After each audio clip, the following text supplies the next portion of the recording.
की जय, मैया पार्वती की जय, शिव सह परिवार की जय, तुम्रुका जी महाराज की जय, व्यास जी महाराज की जय, सूत जी महाराज की जय, सौनकादि ऋषियों की जय, सद्गुरुदेव की जय, पुराण पुरुष भगवान की जय।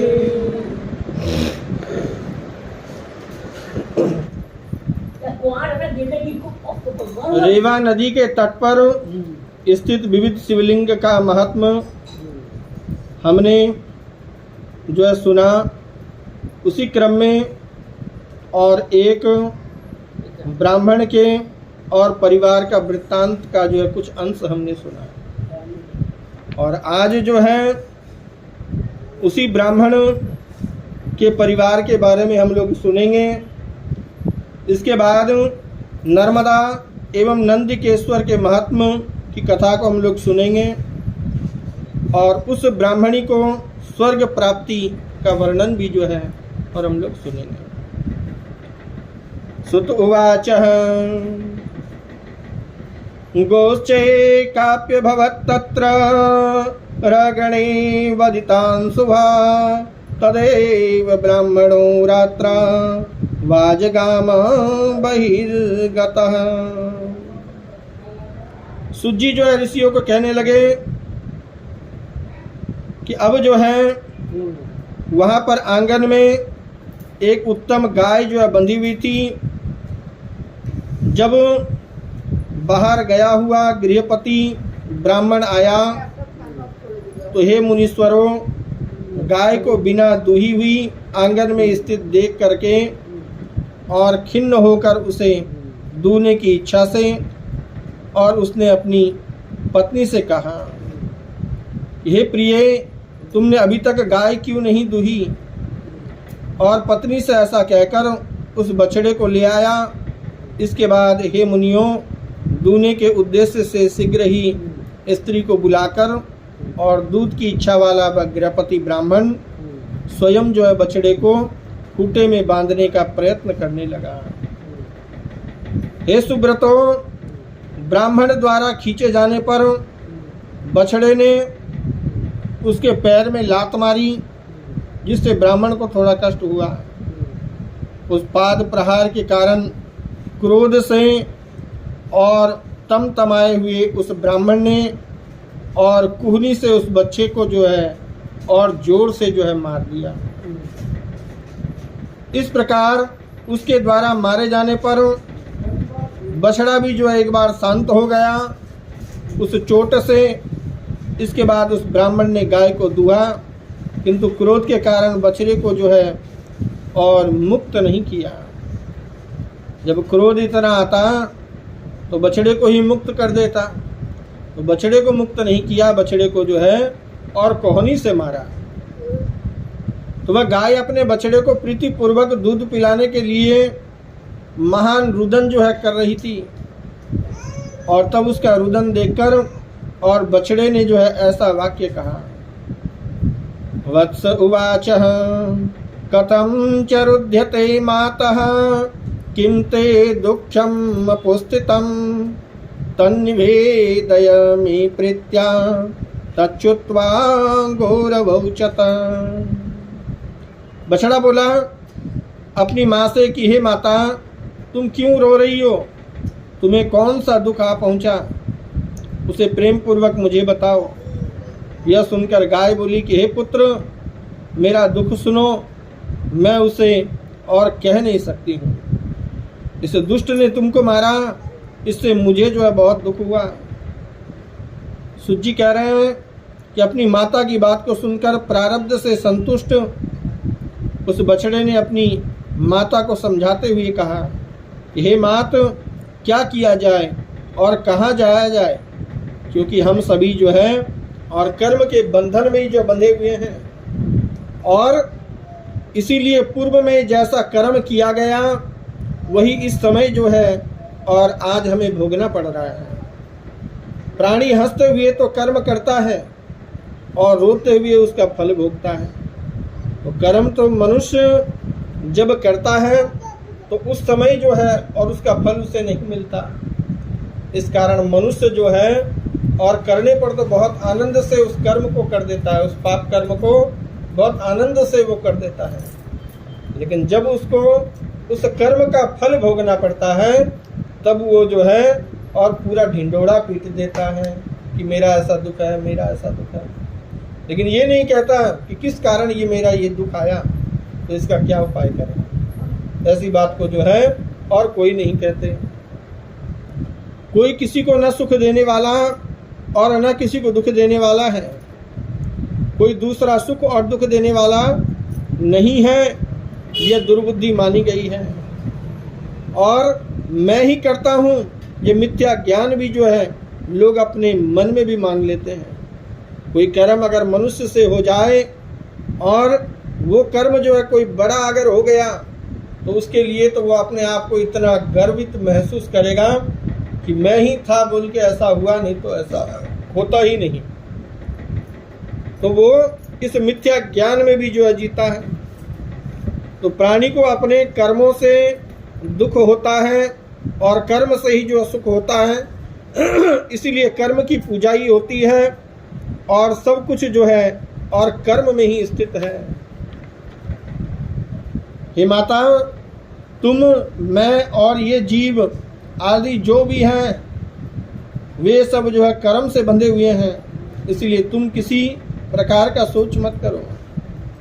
इस प्रकार अपने पुत्र के ज्ञानपूर्ण वचन को सुनकर पुत्र शोक से युक्त एवं दुखित उस गाय ने कहा कि हे वत्स, मैं तो ये बात जानती ही हूँ और सभी प्राणी कर्म के ही अधीन हैं, किंतु मोह से ग्रस्त होने के कारण वे बारंबार जो है दुख प्राप्त कर रहे हैं। मैंने तुम्हारी ममतावश जो है और बहुत रुदन किया, क्योंकि तुम्हारे प्रति जो है मेरी एक ममता थी, इस कारण तुम्हें दुख हुआ तो मेरे को भी जो है दुख हो गया।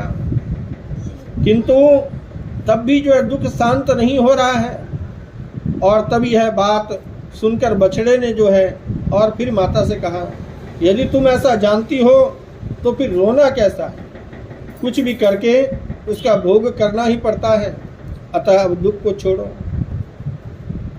पुत्र की ऐसी बात को सुनकर और उसकी माँ जो है बहुत दुखी हुई। इसके बाद लंबी श्वास लेकर गाय ने और बछड़े से कहा, हे पुत्र, मेरा दुख तो तभी दूर होगा जब वैसा ही दुख इस ब्राह्मण को भी होगा। और मैं तो ये सत्य कह रही हूँ, हे पुत्र, मैं प्रातः काल उसे जो है अवश्य ही दोनों सींगों से मारूंगी और तब घायल होने पर इसके प्राण जो अवश्य छूट जाएंगे और इसमें भी जो है संशय नहीं है। बछड़ा बोला कि हे मात, तुमने पूर्व जन्म में जो कर्म किया उसका फल जो है आज तुम भोग रही हो, और अब इस ब्रह्म हत्या का फल जो है और कैसे भोगोगी। हे मात, पुण्य और पाप के समान होने पर भारत में जो है जन्म प्राप्त जीव का होता है। पुण्य और पाप जब दोनों समान हो जाए तब भारतवर्ष की भूमि में जीव का जन्म होता है और भोग के द्वारा उन दोनों को नष्ट होने पर मुक्ति प्राप्ति होती है। और कर्म जब खत्म हो जाए, उसके बुरे कर्म जितने हैं वो सारे खत्म हो गए, ऐसा हो जाने पर उस मनुष्य की जो है और उस जीव की मुक्ति भी हो जाती है। तो कभी कभी कर्म के द्वारा कर्म का नाश भी हो जाता है। कभी कभी हम ऐसा कर्म करते हैं जिस कर्म से हमारे बुरे कर्म का नाश भी हो जाता है। तो कभी कर्म भोग का भी जो कारण बन जाता है और कभी कभी ऐसा कर्म भी हो जाता है जिसके कारण और हमें बहुत दुख भी हो। इसलिए तुम पुनः इस प्रकार का कर्म करने के लिए तत्पर मत होना। मैं कहाँ से आज तुम्हारा पुत्र हूँ और कहाँ से तुम मेरी माता हो। अतः पुत्रत्व और मातृत्व का अभिमान भी जो है व्यर्थ है। तुम इस पर विचार करना। तुम विचार करो कि कौन किसकी माता और कौन किसका पिता है, कौन किसका स्वामी और कौन किसकी स्त्री है। यहाँ पर कोई भी किसी का नहीं है। सभी अपने कर्म के फल को भोगने के लिए संबंध बनकर जो है दुनिया पर आते हैं। इसलिए हे मात, ऐसा विचार करो और विचार करके आपको धैर्य से और दुख को जो है त्याग कर देना चाहिए, और परलोक में सुख आपको कैसे मिले ऐसा आचरण जो है और आपको करना चाहिए। अब बछड़े की बात सुन के गौ माता कही कि हे पुत्र, यद्यपि यह जानती हूँ किंतु यह मोह मुझे जो है नहीं छोड़ता। तुमने मुझे जिस प्रकार का दुख दिया है मैं वैसा ही जो है दुख उसे भी दूंगी, और इसके बाद मैं जो है वहाँ जाऊंगी जहाँ ब्रह्म हत्या का नाश हो जाता है, उस जगह पे भी मैं जाऊंगी, और मैं उस ब्रह्म हत्या दोष का भी जो है नाश करने के लिए तैयार हूँ, लेकिन इसको तो मैं दुख जरूर दूंगी। और वह स्थान मैंने देखा है जिससे जो है ब्रह्म हत्या का दोष जो है और दूर हो जाता है।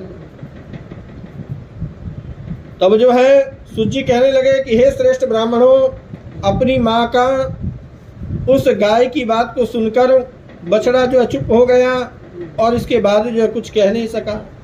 हे मुनीश्वरों, तब उन दोनों की यह अद्भुत बात को सुनकर वह तीर्थ यात्री ब्राह्मण और विस्मित होकर मन में विचार करने लगा कि प्रातःकाल इस अद्भुत घटना को देखकर ही मुझे जो है और जाना चाहिए, फिर मुझे उस ब्रह्म हत्या विनाशक स्थान पर अवश्य चलना चाहिए। ये ब्राह्मणों, वह जो है मातृभक्त ब्राह्मण मन में ऐसा निश्चय किया और सेवक सहित अति विस्मित होकर रात्रि को सो गया। इसके बाद प्रातःकाल होने पर गृहपति ब्राह्मण उठा और उस पथिक को जगाने लगा तथा उससे यह वचन कहने लगा कि हे पथिक, तुम जो अभी तक क्यों सो रहे हो? प्रातःकाल हो गया, अतः जहाँ जाने की इच्छा हो उस स्थान के लिए अपनी यात्रा को आरंभ करो। तब उसने कहा कि हे ब्राह्मण सुनिए, मेरे सेवक के और शरीर में वेदना है, अतः मुहूर्त भर रुककर और हम जो है और चले जाएंगे। इस प्रकार बहाना बनाकर उस अद्भुत तथा आश्चर्यजनक संपूर्ण घटना के विषय में जानने के लिए वह व्यक्ति जो है पुनः सो गया। उसके बाद गाय दूने के समय कार्यवश कहीं जाने की इच्छा वाले उस गृहपति ब्राह्मण ने अपने पुत्र से कहा, हे पुत्र, मैं जो है और कार्य के लिए फिर कहीं जो है और जाऊंगा, और तुम सावधानी पूर्वक जो है और गाय को दूह लेना। इस तरह जो है और पिता जो अपने पुत्र को कहा। सूत जी कहने लगे कि महर्षियों, ऐसा कहकर वो ब्राह्मण श्रेष्ठ जो है अपने बेटे को बताकर और कहीं चला गया। फिर पुत्र उठा और उसने बछड़े को खोला। उसी समय उसकी माता गाय दूने के लिए स्वयं आई। तब ब्राह्मण पुत्र कोहनी से मारे जाने के कारण दुखी बछड़े को और दूध की इच्छा से बांधने के लिए जब गाय के पास ले गया, तब गाय क्रोध में भरकर उसे सींग से मारने लगी। तब मर्म स्थान पे चोट खा गया और वह बेहोश होकर गिर गया। उसी समय सब लोग जो एकत्रित हो गए। गाय ने बालक को मार डाला। जल लाओ ऐसा जो है, और सब लोग चिल्लाने लगे, कहने लगे। इसी प्रकार कहते हुए जहाँ उसके पिता आदि थे वहाँ पहुँचे। जब तक उसे बचाने का प्रयत्न किया गया, इतने में वह बालक जो है और उस ब्राह्मण का मर गया। बालक के मर जाने पर वहाँ हाहाकार मच गया। उसकी माता दुखी होकर उठी और बारंबार जो है रोने लगी। अब मैं क्या करूं, कहाँ जाऊं, कौन मेरे दुख को दूर करेगा? इस प्रकार विलाप करके उसने गाय को मारकर और उसका बंधन जो है और खोल दिया। उसके बाद में गाय के ऊपर क्रोध आया तो गाय को खूब मारा और मार के उसका रस्सी से जो है गाय को खोल दिया। तो वह गाय जो है सफेद रंग की थी। श्वेत वर्ण की वह गाय ब्रह्म हत्या के पाप से और श्याम वर्ण की हो गई। वो सफेद गाय जो है और ब्रह्म हत्या के पाप से काली हो गई। फिर सभी लोग आपस में जोर जोर से कहने लगे, देखिए यह क्या कैसा आश्चर्य है। तब यात्री ब्राह्मण यह आश्चर्य देखकर और फिर जो है वो चल दिया और वह गाय जहाँ गई उसके पीछे पीछे जो है वो ब्राह्मण भी जो है और चलने लगा। वह गाय अपनी पूंछ ऊपर उठाए शीघ्र ही जो है नर्मदा नदी के और गई और नंदिकेश्वर के निकट नर्मदा नदी के जल में 3 बार अवगाहन करके पुनः श्वेत वर्ण की हो गई। वहां गई और नर्मदा नदी में 3 बार जो है डुबकी लगाई और उससे वह श्वेत वर्ण की हो गई। फिर वह जैसे आई थी वैसे ही जो है चली गई। इससे ब्राह्मण आश्चर्यचकित हो गया और वह बोला कि अहो, ब्रह्म हत्या का नाश करने वाले यह तीर्थ जो है परम धन्य है। तब स्वयं उस ब्राह्मण ने और सेवक के साथ वहीं स्नान किया। स्नान करके उस नदी की प्रशंसा करते हुए वे दोनों जो है चल दिए। इसके बाद मार्ग में आभूषण से भूषित कोई सुंदरी स्त्री उन्हें मिली। उसने पूछा कि हे पथिक, आप चकित होकर कहाँ जा रहे हैं? हे विप्रवर, छल त्याग कर आप मेरे सामने जो है सत्य सत्य बताओ। सूत जी कहने लगे कि उस स्त्री की बात को सुनकर ब्राह्मण ने सारी घटना यथार्थ रूप में बता दी। फिर स्त्री ने उस ब्राह्मण से कहा कि तुम जो है यहाँ रुको। तब उसकी बात सुनकर वह ब्राह्मण जो है रुक गया और विनम्र होकर बोला कि तुम क्या कहती हो, मुझे जो है एक बार बताओ। तो वह पुनः बोली कि तुमने जिस स्थल को अभी देखा है वहीं अपनी और माता की अस्थि को विसर्जित कर दो, और अन्यत्र तुम क्यों जाते हो?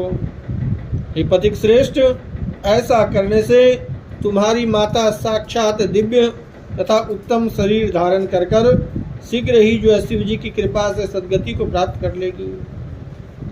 हे ब्राह्मण श्रेष्ठ, वैशाख मास में शुक्ल पक्ष की सप्तमी को शुभ अवसर में यहाँ सर्वदा जो है और गंगा जी आती है। आज ही वह सप्तमी तिथि है और वह गंगा जो है मैं ही हूँ तथा वहीं जा रही हूँ। ये मुनीश्वर वो ऐसा कहकर स्त्री रूपधारी गंगा जी जो है और उस ब्राह्मण को कहकर अंतर ध्यान हो गई। तो वैशाख मास की शुक्ल पक्ष की सप्तमी तिथि को उस दिन गंगा सप्तमी पड़ती है। तो उस दिन गंगा देवी जो है और नर्मदा में जाती है। इसके बाद उस ब्राह्मण ने भी लौटकर और माता की आधी ही अस्थि को अपने वस्त्र में ज्यों ही उस तीर्थ में विसर्जित किया, तभी एक विचित्र दृश्य जो है और उपस्थित हो गया। उसने दिव्य शरीर धारण की हुई अपनी माता को देखा। माता ने उससे कहा कि हे पुत्र, तुम धन्य हो, कृतकृत्य हो, तुमने अपने कुल को जो है पवित्र कर दिया। तुम्हारे धन्य धान्य आयु एवं वंश की वृद्धि हो। बार बार अपने पुत्र को इस प्रकार आशीर्वाद देकर वे उसकी माता जो है और स्वर्ग को चली गई। वहाँ पर बहुत समय तक अति उत्तम परम सुख भोग कर और शिव कृपा से उन्होंने श्रेष्ठ गति की जो है प्राप्ति की। इसके बाद उसका पुत्र वह ब्राह्मण भी जो है और अस्थियां को विसर्जित कर कर प्रसन्न मन वाला हो गया एवं शुद्ध चित्त होकर और अपने घर को चला गया। जय बोलो शंकर भगवान की।